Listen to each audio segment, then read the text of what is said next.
4일 남았습니다. 저는 특별히 성령의 바람이 불고 성령의 불이 임하여 우리를 새롭게 하시는 은혜가 있을 줄 믿습니다.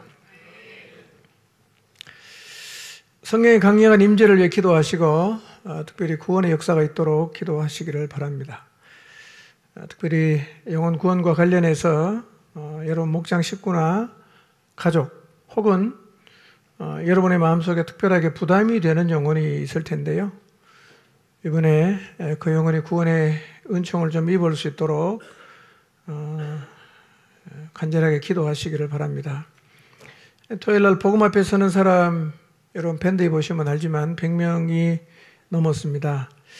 이 중에는 처음 이제 복음을 듣는 자리에 서시는 분도 있지만 여러 번 복음의 자리에 서서 내용은 다 알고 있지만 마음으로 이게 잘 받아들여지지 않아서 결단의 자리에 나가지 못하는 영혼이 적지 않습니다. 그러나 구원이라는 것은 우리가 강제로 줄 수가 없고 설득으로도 되는 일이 아니죠. 고린도전서 2장 4절 5절을 한번 볼까요? 시작. 내 말과 내 전도함이 설득력 있는 지혜의 말로 하지 아니하고 다만 성령의 나타나심과 능력으로 하여 너희 믿음이 사람의 지혜에 있지 아니하고 다만 하나님의 능력에 있게 하려 하였노라. 예, 믿음은 사람의 지혜나 설득으로 갖게 할 수 있는 게 아니에요. 성령의 나타나심이 있어야 돼요. 여러분 오순절날 성령이 임했을 때 3,000명이 예수님 믿었잖아요. 이 사람들이 40일 전에 예수를 신성 모독자라고 소리치고 십자가에 못 박아 죽이는 일에 동조를 했던 사람인데 40일 만에 그들은 예수를 주님으로 그리스도로 믿어요. 이게 설득으로 되겠어요, 이게? 성경 역사가 있어야 됩니다. 그분이 일하셔야 된다는 거예요. 그래서 이번 토요일 복음 시간에 성령의 역사가 우리가 기도하는 영혼들 가운데 나타나도록 여러분 간절히 기도하시기 바랍니다. 4일 남았잖아요. 대충 기도하지 마시고 하나님이 주시는 마음이 있으면 금식하시고 최선을 다해서 하나님 앞에 중보하시기를 바랍니다. 영혼 구원은 교회의 가장 중요한 사명입니다. 출석하는 사람의 숫자가 증가하는 건 별로 중요하지 않습니다. 뭐가 증가해야 되느냐? 구원받는 사람의 숫자가 증가해야 됩니다. 예수님 믿는 사람의 숫자가 증가해야 됩니다. 여러분 이번 수련의 하이라이트 굳이 따지면 뭐겠어요? 우리가 은혜 받는 것 너무 감사한 일이죠. 그러나 아무리 은혜를 받아도 영혼이 주께 안 돌아오면 사실은 수련할 필요가 없어요. 영혼이 주께로 돌아오는 것, 구원 얻는 것, 이것이 교회가 해야 되는 가장 소중한 일임을 잊지 마시고요.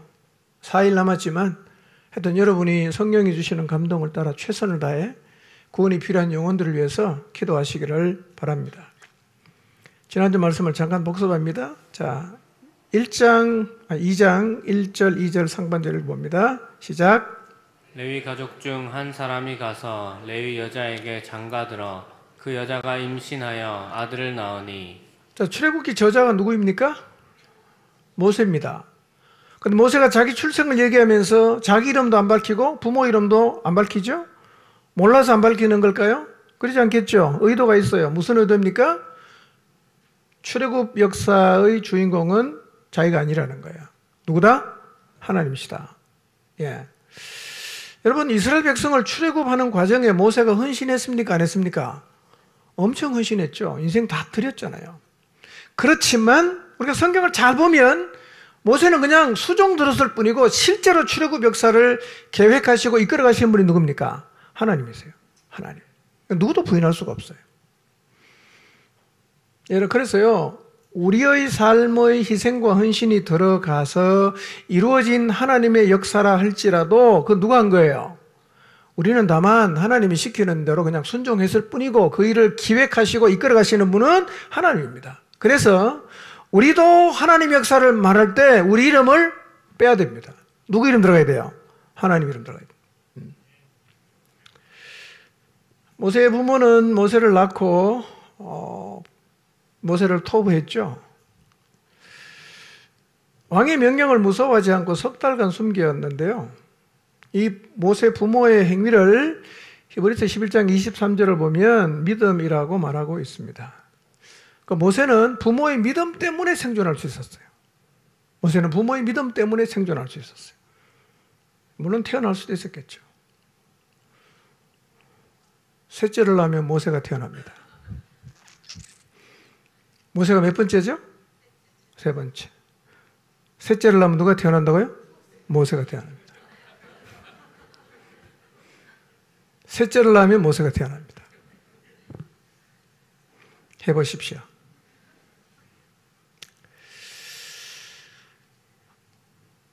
우리도 모세의 부모처럼 우리의 자녀를 토부해야 합니다. 함부로 막대하지 말고요. 제발 망가뜨리지 마십시오. 그리고 자녀를 믿음으로 키우기 위해서 세상을 역주행하는 부모가 되시기를 바랍니다. 석 달이 지나 더 숨길 수 없게 되었을 때 모세 부모는 갈대상자를 가져다가 역청과 나무진을 칠하고 아기를 거기에 담아서 나일강과 갈대 사이에 두었습니다. 이 갈대상자의 원어가 테바인데 정확하게 똑같은 테바가 노아 방주입니다. 자, 방주의 특징은 뭐죠? 동력이 없습니다. 그러니까 자기 몸 어딘가를 갈 수 없죠. 그 다음에 방향타가 없습니다. 그냥 흘러가는 대로 가는 거죠. 그러니까 아이를 갈대상자에 담아 나일강에 띄운 후부터는 모세 부모는 어떻게 할 수가 없어요. 이제 누구 몫입니까? 이제는 하나님이 하셔야 돼요.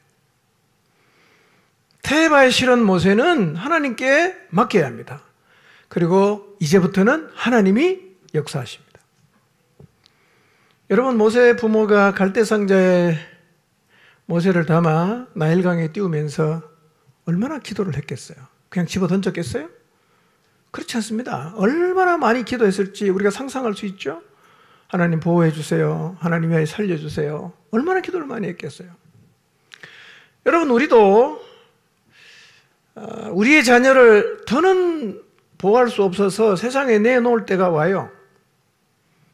부모가 전혀 간섭할 수 없는 나이가 온단 말이에요. 고등학교 들어가면 말 안 듣죠? 부모가 어떻게 할 수가 없어요.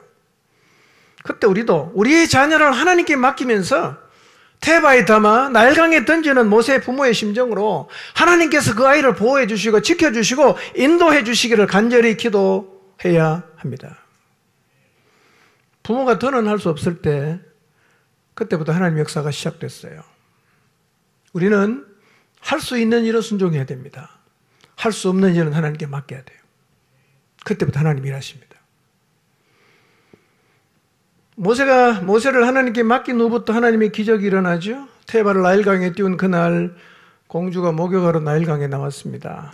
공주는 원래 강에서 목욕 안 하죠? 예, 왕궁 가면 호화스럽게 잘 만들어 놓은 욕조가 있기 때문에 거기서 하는데요. 그날 나왔어요. 그리고 공주가 먼저 갈대상자를 발견합니다. 그리고 유아 살해 명령을 내린 왕의 딸 공주가 이 히브리 아이를 불쌍히 여깁니다. 그럼 죽여야 되는데 불쌍히 여겨요. 그 양아들로 받아들입니다. 그리고 미리암이 달려가서 유모를 구해주겠다고. 결국 모세는 엄마 품에서 엄마가 돈을 받고 양육을 받습니다. 그리고 신앙교육도 받을 수가 있었어요. 누가 이걸 기억할 수 있겠어요? 맡겼을 때 하나님이 하신 거죠. 왜 하나님이 일을 하십니까? 왜 하나님이 모세를 보호합니까? 그것은 아브라함에게 주신 약속을 하나님이 지키기 위해서 그렇게 하시는 거예요. 여러분, 하나님은 약속을 지킬 의지도 갖고 있고 능력도 갖고 있어요. 하나님에게는 모든 대책이 완벽하게 세워져 있습니다. 그분은요, 길이 없는 데서 길을 내세요. 우리가 상상하지 못한 방법으로 일을 하십니다. 하나님의 방법은요, 무궁무진해요. 그러므로 우리는 하나님의 방법을 제한하지 말아야 됩니다. 그리고 믿어야 합니다. 우리는 하나님의 역사를 절대로 제한하면 안 돼요. 하나님은 어떻게든 다 할 수 있습니다. 여러분, 모세의 삶에서만 이런 일이 일어나는 게 아니라 하나님의 약속을 믿고 가는 길에는 동일한 기적이 오늘 우리들의 삶 가운데에서도 일어난다는 사실을 믿으시기를 바랍니다. 09081020 이 두 날에도 하나님의 기적이 일어날 것입니다. 하나님을 믿고 사모하시기를 바랍니다. 오늘은 지난 시간에 이어서 11절부터 계속 선고하겠습니다. 자, 설교 제목 한번 읽어볼까요? 시작. 네. 반밖에 안 했어요. 일본은 3번 했거든요. 우리는 2번에 끝냅시다. 시작. 네. 이렇게 할 줄 알면서 왜 안 하셨어요? 자, 11절 한번 읽어보겠습니다. 시작. 모세가 장성한 후에 한 번은 자기 형제들에게 나가서 그들이 고되게 노동하는 것을 보더니 어떤 애굽 사람이 한 히브리 사람 곧 자기 형제를 치는 것을 본지라. 자, 모세가 장성했다고 말하는데 이때 나이가 사도행전 7장을 보면 40세였어요. 40세. 자, 나이 40에 모세는 궁중에 있죠. 뭘 할 수 있는 나이냐면 왕권을 노려볼 만한 나이예요. 바로가 될 수도 있었어요. 모세가. 만약에 모세가 왕궁에서 바로가 될 마음이 있었다면 지금은 권력 다툼을 치열하게 해야 합니다. 근데 지금 모세의 마음은 딴 데가 있어요. 어디가 있죠? 모세는 시간이 날 때마다 자기 형제들이 고되게 노동하는 것을 계속 보아왔어요. 그러다가 그날 애굽 사람이 자기 형제 치는 것을 보게 되는데, 자, 모세는 우선요, 이 노예를 뭐라고 부르냐면 자기 형제라 이렇게 불러요. 자기는 어디 있죠, 지금? 왕궁에 있잖아. 자기 동족들은 노예잖아. 그런데 모세는 노예를 자기 형제라 이렇게 말을 해요. 이게 무슨 말입니까? 모세는 자기가 하나님의 백성 히브리 사람이라는 정체를 분명히 갖고 있었다는 얘기예요. 애굽에서 바로가 될 수 있는 자리에 있었지만 그는 하나님의 백성 히브리 사람이다 라는 정체를 갖고 있었어요. 오늘 우리는 세상을 살 때 우리 자신에 대해서 어떤 정체를 갖고 있을까요? 그리스도인이라는 정체를 갖고 계십니까? 하나님의 백성이라는 정체를 갖고 계십니까? 아니면 세상에서 잘 나가는 어떤 사람이라는 정체를 가지고 계십니까? 사도행전은 이때 모세가 가졌던 생각을 좀 더 구체적으로 설명을 하고 있습니다. 자, 사도행전 7장 23절 한번 볼까요? 시작. 나이가 40이 되매 그 형제 이스라엘 자손을 돌볼 생각이 나더니. 예, 참 놀라운 말씀이에요. 모세 나이 40이 됐어요. 왕이 될 수 있는데 그는 노예로 살고 있는 히브리 노예와 같이 형제다.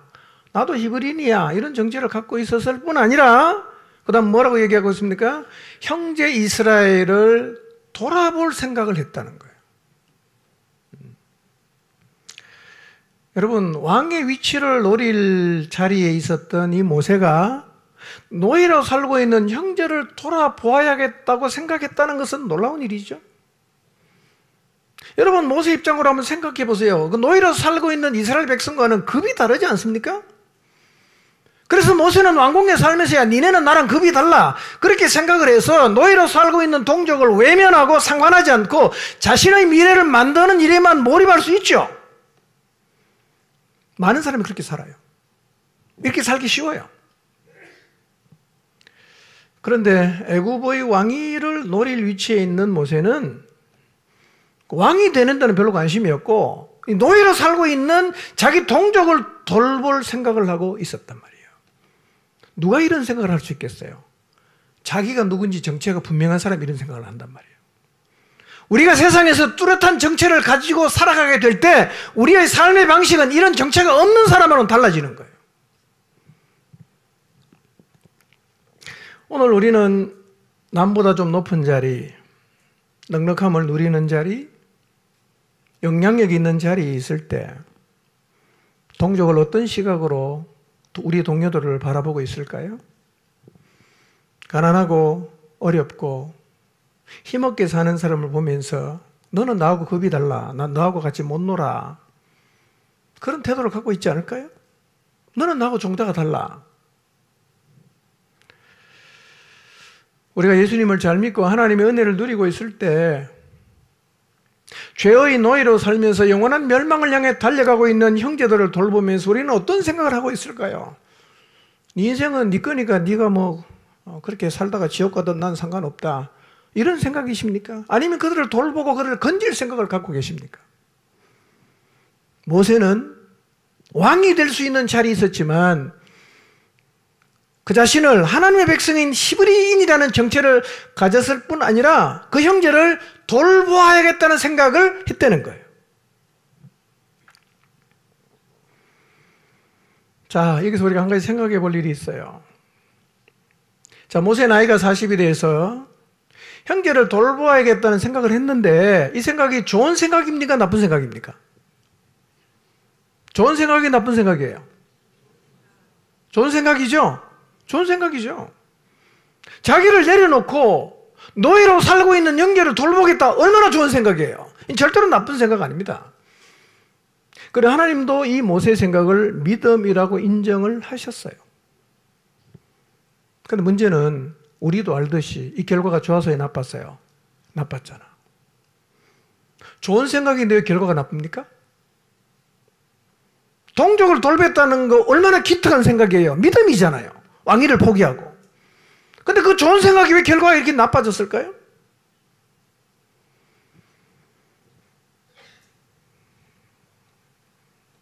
여러분, 하나님의 일은 좋은 생각만으로는 이루어낼 수가 없어요.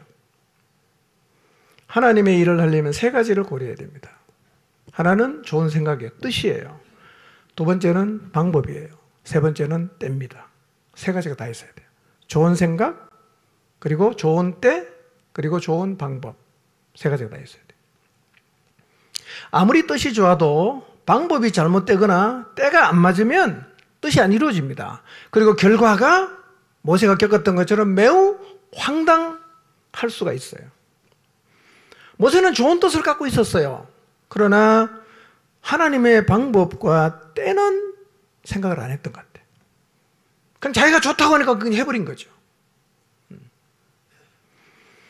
여러분, 백성을 돌보아야겠다는 뜻 얼마든지 좋지요. 그러나 언제 하는 게 좋겠는지, 어떤 방법으로 해야 하는 건지는 모세는 생각하지 않았어요. 여러분, 우리에게 좋은 뜻이 있다면 먼저 하나님께 물어야 되지 않겠어요? 하나님, 이거 해도 되겠습니까? 언제 할까요? 어떻게 할까요? 주님께 물어야 되죠. 모세는 안 물었어요. 좋은 뜻이니까 그냥 해버렸어요. 그래서 뭐가 안 좋았어요? 결과가 안 좋았어요. 여러분이 좋다고 생각하는 게 반드시 좋지 않을 수가 있습니다.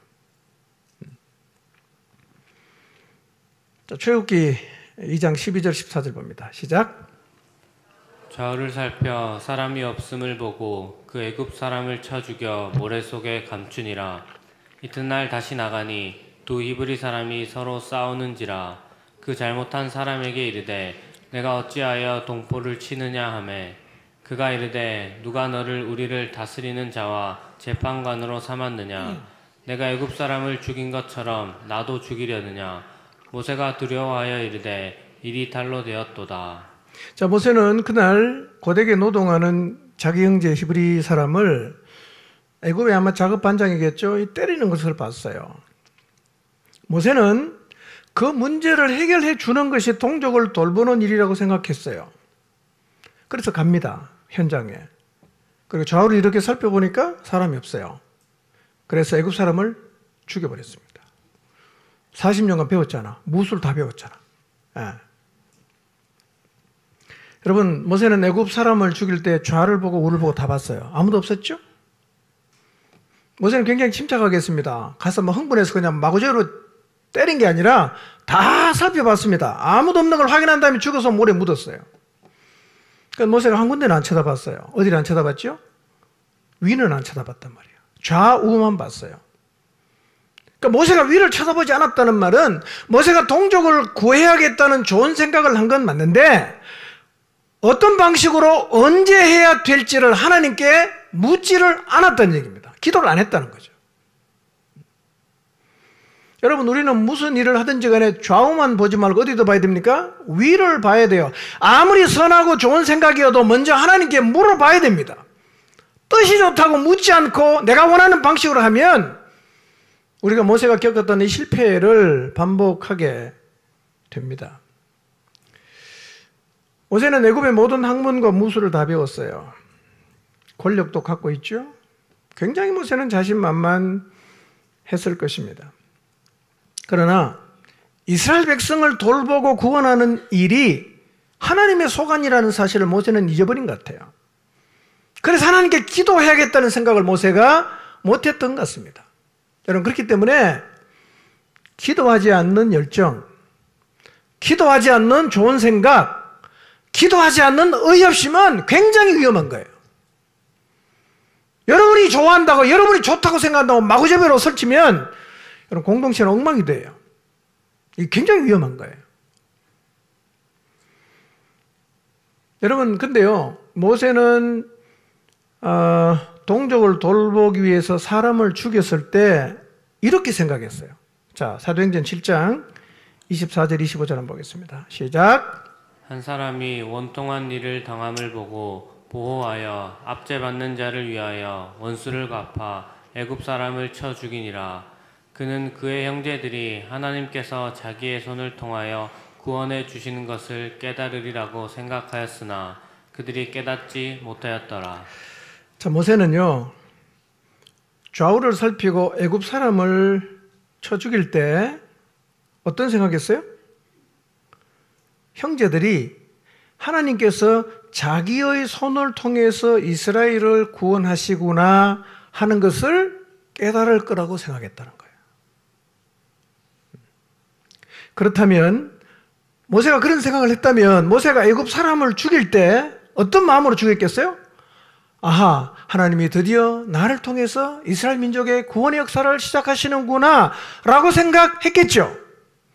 그러면 사람 때려 죽이고도 굉장히 스스로를 대견하게 생각하거나 하나님께 감사했을 수가 있어요. 자, 그런데 하루가 지났어요. 모세가 다시 노예의 현장에 나갔는데 두 히브리 사람이 또 싸우고 있어요. 근데 가서 자세히 보니까 어제 그 친구야. 그래서 모세가 그 둘 중에 잘못한 친구에게 다가가서 이렇게 말을 합니다. 야, 우리가 남의 나라에 와서 노예 살해하는 것도 서글픈데 왜 우리끼리 왜 싸우냐? 왜 동포를 치냐? 이렇게 얘기를 했어요. 그때 그 사람이 뭐라고 말합니까? 누가 당신을 우리를 다스리는 자와 재판관으로 세웠냐? 어제는 애굽 사람을 죽이더니만 오늘 날 죽이려느냐? 이러고 대드는 거예요. 이런 사람이 있어요. 살다 보면. 아주 고약한 사람이죠. 네. 좌충우돌하는 사람이 있습니다. 여러분, 그런 사람 되지 마시기 바랍니다. 네. 자, 모세는 딱 하루 만에 하나님께서 자기의 손을 통해서 자기 형제들을 구원한다는 사실을 형제들이 깨닫지 못한다는 것을 알게 됐어요. 첫날에는 그것을 깨달으리라고 생각했어. 근데 하루 만에 깨닫지 못한다는 걸 확인했어요. 자, 이 히브리 형제의 얘기처럼 모세는 자신을 스스로 재판관으로 생각했죠. 하나님이 시키신 적은 없지만 모세는 자기 스스로를 이스라엘을 구원할 자라고 생각을 했어요. 그리고 그것이 하나님을 위한 길이라고 생각했습니다. 자, 근데 지금 이 일의 결과가요, 모세가 전혀 생각하지 못한 쪽으로 일이 확 틀어졌어요. 예. 구원자로 뭔가 역할을 시작할 거라고 생각했는데 갑자기 살인자가 된 거예요. 예. 자, 모세 입장에서 생각해 보면 하나님이 참 야속할 수 있어요. 왜냐하면 지금 모세가 잘못한 거 아니잖아요. 스스로 헌신했잖아요. 자기를 위해 사는 거 포기하고 동족을 구원하기 위해서 살겠다고 헌신하고 나섰는데 하나님 왜 안 도와주시냐는 거예요. 왜 안 도와주시냐? 왜 하나님이 내 마음을 모르냐? 여러분, 모세가 사심이 있었어요? 뭐 그렇게 해서 자기 이름을 낸다거나 그런 사심이 전혀 없지 않습니까? 순수하게 동족을 사랑하는 마음이고, 또 하나는 이거예요. 이때를 위해서 하나님 나를 궁중에 보내지 않았겠는가? 라고 생각을 해서 하나님의 은혜를 보답하려고 했는데 결과는 자기 생각과는 완전히 그냥 다른 방향으로 일이 확 돌아간 거예요. 모세로서는 해석할 수 없는 상황을 맞이한 겁니다. 이거 어떻게 해석해야 되냐?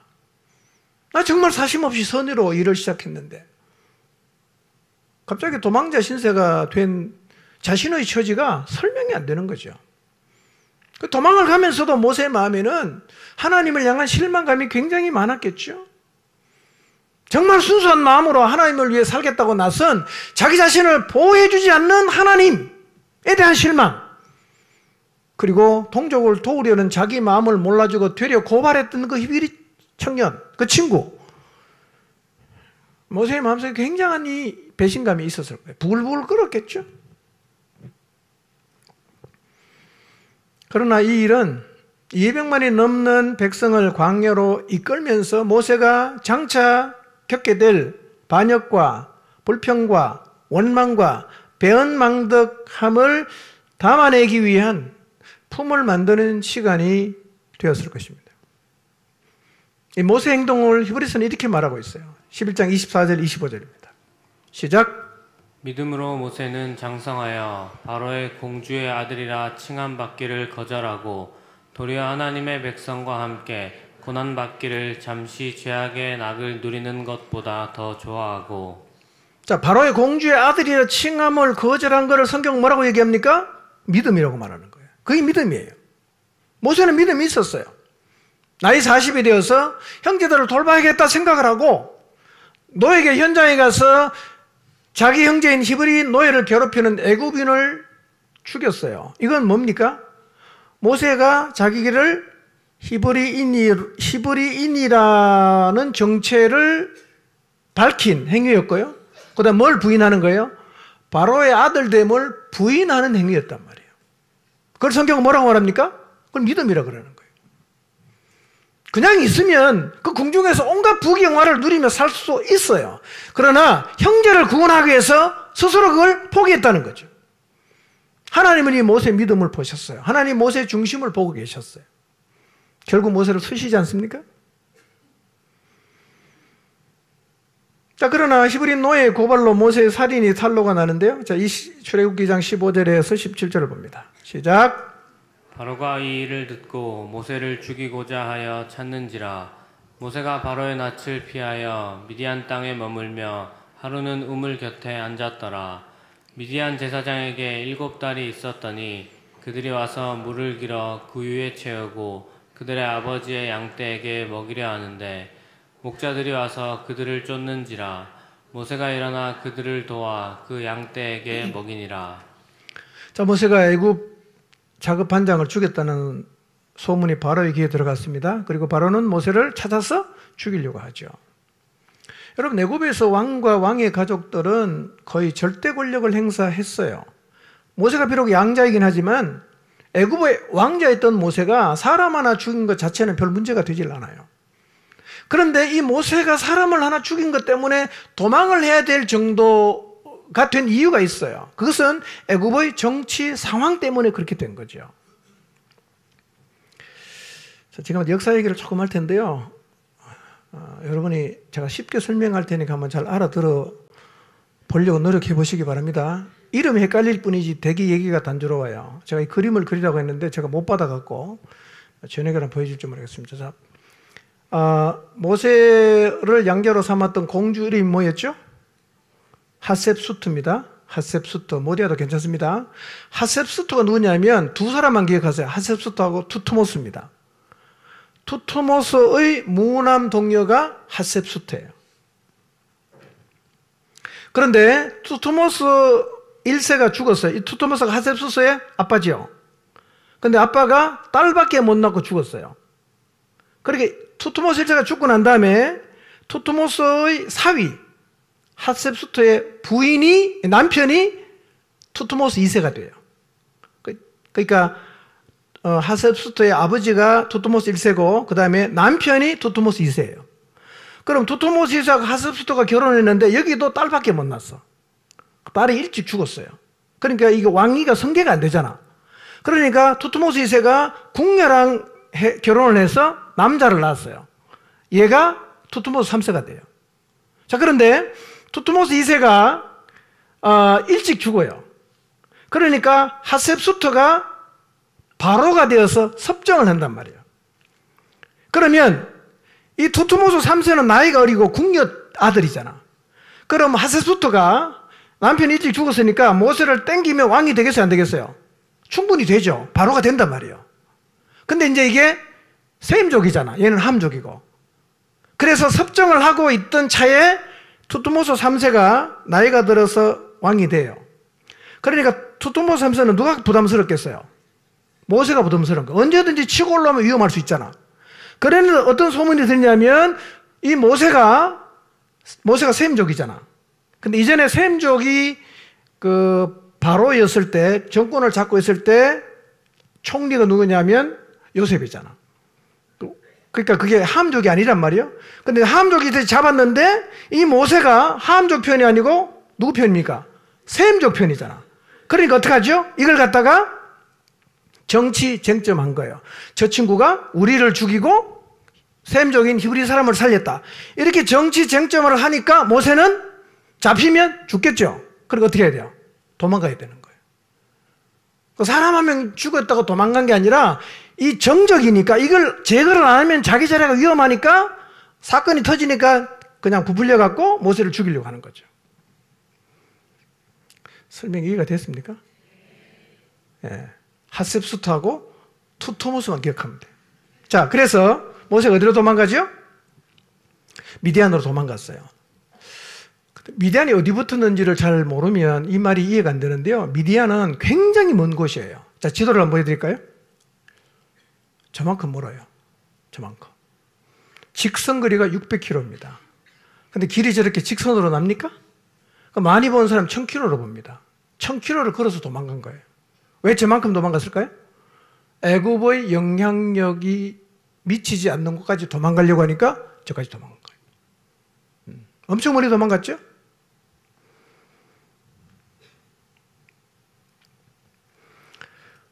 졸지에 모세의 인생이 바뀌어버린 거예요. 이제 뭐가 됐습니까? 미디안 광야에 나그네가 된 거예요. 그 아는 사람 있습니까? 아무도 없죠. 이 삶을 모세가 원했습니까?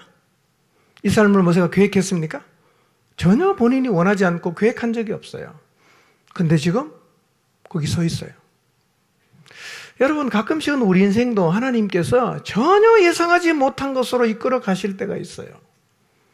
살다 보면 그런 일이 일어나요. 잘해보려고 했는데 갑자기 나락으로 떨어지고 좋은 의도로 시작했는데 일이 확 꼬이면서 떠밀려 가듯이 내가 정말 원하지 않는 상황으로 내몰리는 일은 일어나지요. 이 상실감과 허무감 어떻게 극복할 수 있죠? 여러분, 모세가 미디안 광야에 지금 나그네 됐어요. 궁중에 살다가 지금 뭐 이제 앞으로 어떤 계획을 가지고 뭘 위해 살아야 될지 아무 생각이 안 나는 때가 아니겠어요? 이런데 어떻게 살아야 됩니까? 내일을 계획할 수 없고 내일을 기약할 수 없고 왜 살아야 되는지 이유도 모르는 그 막막한 자리에 서 있을 때 우리는 어떻게 살면 될까요?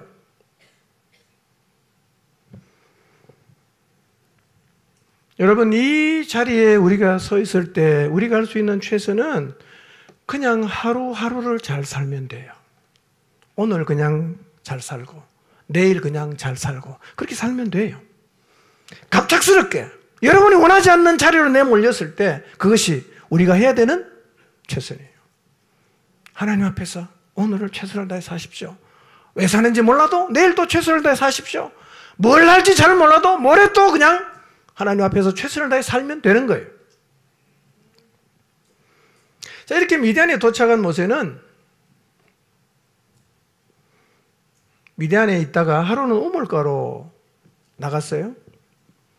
근데 거기서 누굴 만나냐면 미디안 제사장의 딸들을 만납니다. 이름이 3개입니다. 호밥, 르우엘, 이드로. 뭐 해석이 다양한데요. 하여튼 뭐 동일이라기도 하고 호밥은 뭐 처남이라고도 말을 하는데 하여튼 뭐 이드로, 장인 이드로, 르우엘 2개로 나와 있어요. 그래서 이제 이드로의 딸을 만납니다. 자, 우물가는요, 뭔가 역사가 많이 벌어지는 곳인데 아브라함의 늙은 형 엘리에셀이 우물가에서 누굴 만나죠? 리브가를 만나죠. 그 다음에 야곱이 밧다다람 갔다가 그 근처 우물에 가서 누굴 만나죠? 라헬을 만나죠. 예수님께서 사마리아 성 수가를 지나가다가 사마리아 성 수가성 우물가에 누구 만납니까? 여인을 만나죠. 자, 모세도 그 미디안 광야 어느 우물가에 앉아 있는데 제사장 르우엘의 딸이 양떼에게 물을 먹이러 왔는데요. 여자들이니까 남자들이 먼저 못 먹이게 하는 거죠. 항상 이제 순번이 밀려서 먼저 와서 기다려야 했었는데 목자들이 못 먹이게 하니까 모세가 나서는 거죠. 그래서 목자들을 제압을 했어요. 모세가 무술을 되게 잘했나 봐요. 딱 제압하고 이제 그 르우엘의 딸들의 양들에게 물을 다 먹였어요. 자, 18절에서 22절입니다. 시작. 그들이 그들의 아버지 르우엘에게 이를 때에 아버지가 이르되 너희가 오늘은 어찌하여 이같이 속히 돌아오느냐. 그들이 이르되 한 애굽 사람이 우리를 목자들의 손에서 건져내고 우리를 위하여 물을 길어 양떼에게 먹였나이다. 아버지가 딸들에게 이르되 그 사람이 어디에 있느냐. 너희가 어찌하여 그 사람을 버려두고 왔느냐. 그를 청하여 음식을 대접하라 하였더라. 모세가 그와 동거하기를 기뻐하매 그가 그의 딸 시보라를 모세에게 주었더니 그가 아들을 낳음에 모세가 그의 이름을 게르솜이라 하여 이르되 내가 타국에서 나그네가 되었음이라 하였더라. 자, 모세의 도움으로 그날 딸들이 굉장히 일찍 집으로 들어가니까 아버지가 묻습니다. 야, 오늘 어떻게 이렇게 일찍 왔냐? 딸들이 이렇게 말합니다. 한 애굽 사람이 우리를 목자의 손에서 건져내고 우리에게 물을 길어서 양떼에게 먹여줘서 우리가 빨리 왔습니다. 지금 이드로의 딸들은 모세를 어느 민족으로 알고 있어요? 애굽 사람으로 알고 있죠. 왜 그랬을까요?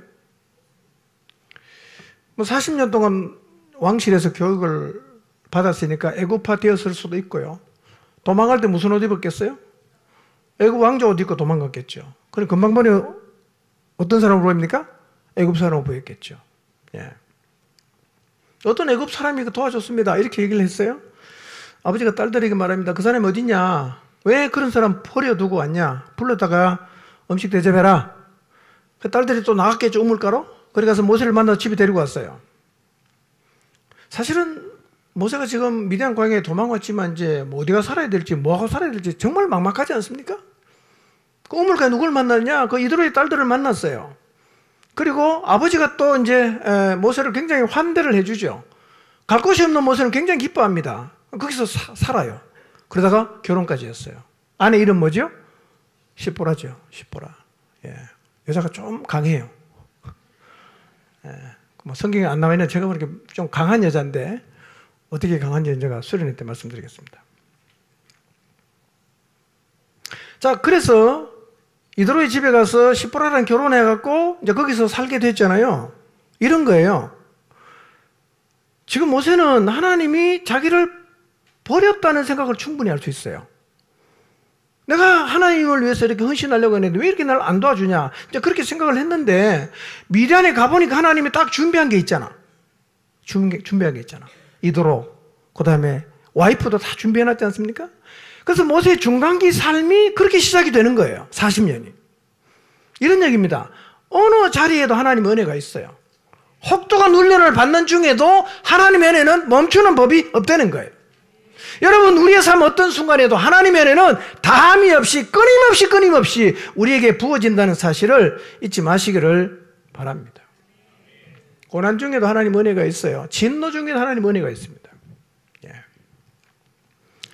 그래서 모세가 첫 아들을 낳습니다. 이름이 뭐죠? 게르솜. 뜻이 뭡니까? 내가 타국에서 나그네가 되었다. 예. 어쨌든 발을 딛고 몸을 눕히면서 살아갈 수 있는 집도, 그 다음에 아내도, 자식도, 직업도 모세는 다 얻었어요. 자, 23절에서 25절 봅니다. 시작. 여러 해 후에 애굽 왕은 죽었고 이스라엘 자손은 고된 노동으로 말미암아 탄식하며 부르짖으니 그 고된 노동으로 말미암아 부르짖는 소리가 하나님께 상달된지라.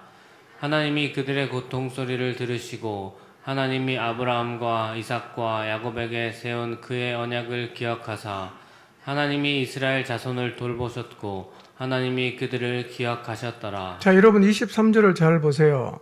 여러 해 후에 누가 죽죠? 애굽 왕이 죽었죠? 이 여러 해 후라는 표현은 정확한 시간관념이 희박했던 고대인들이 관습적으로 하는 표현인데 이런 뜻입니다. 매우 오랜 시간이 경과한 후, 그런 뜻이거든요. 자, 23절을 다시 한번 보여줄래요? 자, 여러분 23절을 한번 잘 읽어보세요. 여러 해 후라는 게 저게 의미가 있는 말입니까? 의미가 없는 말입니까? 여러 해 후. 의미가 있는 말이 없는 말이에요. 예, 한두 번 읽어서는 잘 안 와닿는데 한 100번 읽어보세요. 아, 저게 무슨 말인 게 마음에 와닿아요. 저 의미가 있는 얘기예요. 여러 해 후에 뭔가 일이 벌어진 거예요. 어떤 일이 벌어졌죠? 애굽 왕이 죽었어요. 적어도 저 여러 해 후는 하나님에게는 의미가 있는 기간이에요. 근데 모세에게는 어떻습니까? 아무런 의미가 없어요. 30년이 가든 40년이 가든 50년이 가든 모세한테는 아무 상관이 없어. 왜? 아니, 나 평생 여기서 뭐 양치다가 그렇게 죽을 거니까 뭐 30년 가든 40년 가든 게 뭔 상관이 있어요? 그러니까 지금 모세가 보내는 세월은 자기에게는 뭐 5년이든 10년이든 30년이든 별로 의미가 없단 말이에요. 그런데 그 세월이 누구한테는 의미가 있어요? 하나님에게는 의미가 있어요. 하나님의 의미가 있어요. 왜냐하면 여러 해 후가 되면서 하나님의 때가 가까워졌기 때문이에요. 출애굽의 때가 가까워졌기 때문입니다. 여러분, 모세는 이 23절에 말한 여러 해 후가 몇 년이냐면 그 사도행전 말씀을 보면 모세가 80이 되는 때예요. 몇 년입니까? 여러 해가? 40년이에요. 40년이 지났다는 거예요. 그러나 모세에게 40년은 별로 의미가 없지요? 미디안에 40년, 50년, 그건 무슨 의미가 있어요? 그 모세는 미디안에서 양치기로 살면서 그 세월이 자기에게는 의미가 없었는데, 그렇다면 모세가 의미를 부여하지 않았던 미디안에서의 40년의 의미는 뭔가 하는 거예요. 내가 여기 왜 사는지 모르겠다. 도대체 이 세월이 나에게 어떤 의미가 있는지 잘 모르겠다. 여러분, 모세를 왜 하나님은 40년간 섞인 거예요? 애굽에서 40년 모든 좋은 교육 다 시켜놓고 안 써먹고 왜 섞으냐는 거예요. 40년 동안이나. 모세는 전혀 눈치를 못 챘지만 하나님의 계획은 진행이 되고 있죠. 여러분, 광야 40년은 이스라엘을 끌고 광야를 지나 가나안으로 들어갈 지도자로서 미디안 광야의 40년은 모세가 광야를 이해하는데, 그리고 광야의 지리를 익히는데 굉장히 필요한 시간이었을 거예요. 40년 광야 살아봤으니까 데려가는 게 쉽지 않겠어요? 한 번도 가본 적이 없다. 어떻게 데려가겠어요? 혼자도 아니고 200만 데리고. 모세는 의미를 못 느꼈어요. 그러나 하나님은 의미를 가지고 거기 살게 하신 거죠. 뿐만 아니라 영적으로 겸손하고 자아를 철저히 내려놓는 훈련의 시간이었어요. 40년 전 그는 자기 스스로가 민족을 구원할 자다, 내가 너희들의 재판관이다, 이렇게 생각했잖아요. 이제 다 내려놨어요. 아무것도 못합니다. 아무것도 못합니다. 그래서 40년 기간 동안 하나님은 모세를 이렇게 만드셨어요. 여러분, 혹시 우리 중에 모세처럼 미디안에서 자신의 무기력을 탓하며 의미 없는 세월을 보낸다고 생각하시는 분이 계십니까? 내가 느끼지 못하고 내가 답답해하는 그 시간을 통해서도 하나님의 계획은 이루어지고 있다는 사실을 믿으시기를 바랍니다. 자, 그렇다면 구체적으로 여러 해 동안 무슨 일이 일어났냐, 도대체 40년간 모세가 의미를 느끼지 못하는 그 40년간 하나님은 뭘 하셨냐는 거예요. 23절을 보시면 어떤 일이 있었죠? 애굽 왕이 죽었어요. 이 애굽 왕이 누군지 아세요? 모세의 정적이었던 투트모스 3세예요. 애굽 왕 이 투트모스 3세는요, 모세 생명을 끈질기게 노렸던 사람인데 죽었어요.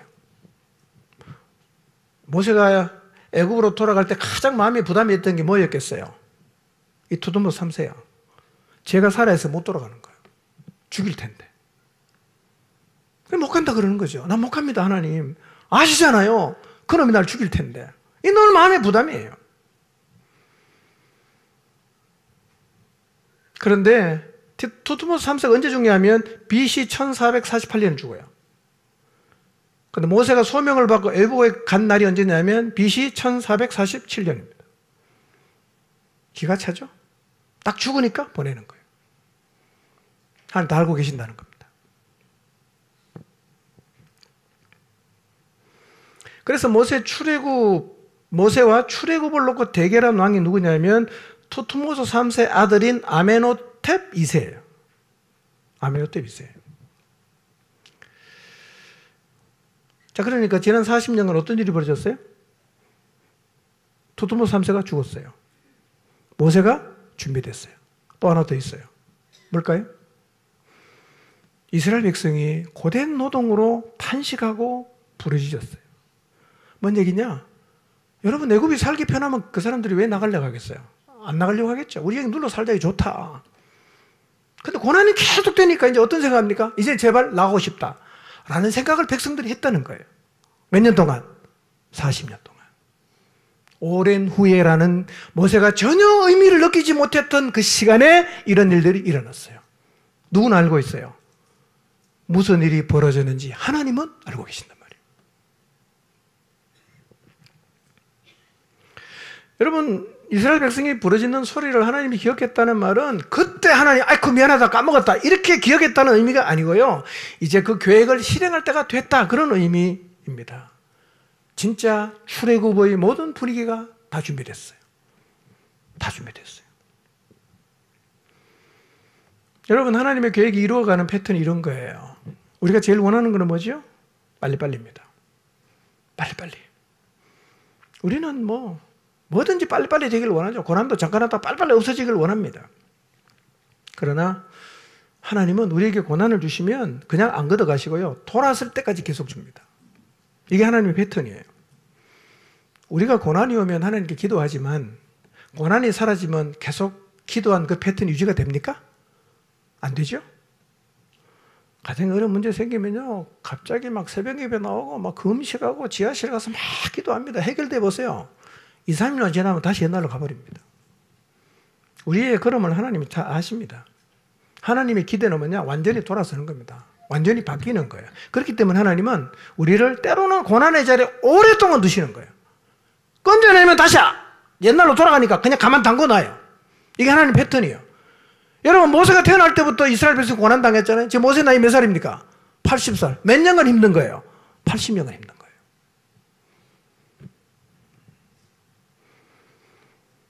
여러분, 하나님의 기대는 우리가 돌아서는 것이지, 돌아서는 것이에요. 그래서 하나님은 때로는 우리가 생각하는 것보다 훨씬 더 느리게 가십니다. 근데 때가 되면 반드시 일하십니다. 시간표가 우리랑 잘 안 맞을 때가 있어요. 우리는 고난의 시간이 길어지는 거 원하지 않죠. 그렇게 생각합니다. 나는 그거 필요 없습니다. 저는 고난 안 받아도 잘합니다. 빨리 좀 걷어가 주세요. 이렇게 하나님 앞에 나가서 때를 쓰지만요. 여러분 기억하십시오. 우리에게는 고난도 필요하지만 하나 더 필요한 게 있어요. 시간이에요. 고난 플러스 시간입니다. 푹 담궈야 됩니다. 그래야 우리라는 존재는 태도를 바꾸거든요. 금방 건져내면 태도 안 바꿉니다. 그래서 여러분 고난 가운데 겸손을 배워야 되고요. 고난 가운데 진심으로 하나님께 굴복하는 것을 배워야 합니다. 고난을 주신 이유가 바로 그거예요. 우리가 원하는 건 이거예요. 현상이 바뀌는 거죠. 그럼 하나님이 원하는 건 뭡니까? 내면이 바뀌는 겁니다. 하나님은 우리의 내면이 바뀌는 걸 원하세요. 하나님 우리에게 고난을 허락하신 이유, 고난을 지속시키는 이유가 뭐냐? 골탕 먹이는 게 아니고요. 내면을 바꾸기를 원하시는 거예요. 그래서 쓰시기를 원하는 거예요.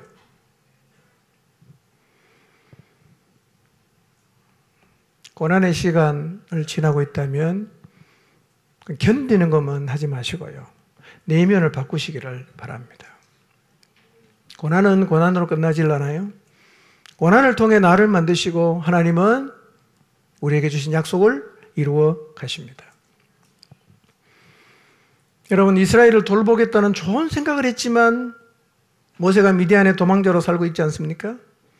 그처럼 우리가 최선을 다했지만 원치 않는 자리에서 의미를 부여할 수 없는 삶을 살고 있다고 해도 여러분 하나님께서 모세가 그 40년을 미디안에 살 수 있도록 다 준비해 놨잖아요. 만남, 결혼, 자식도 주시고 그리고 40년이 찼을 즈음에 모세의 목숨을 노리던 바로왕이 죽고 이스라엘 백성 이제는 더 이상 못 살겠다 떠나자라는 마음을 갖게 하셨단 말이에요.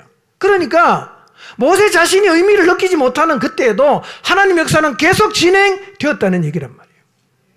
여러분 하나님의 약속 가운데 있는 우리에게 의미 없는 시간은 없습니다. 이걸 기억하시길 바랍니다.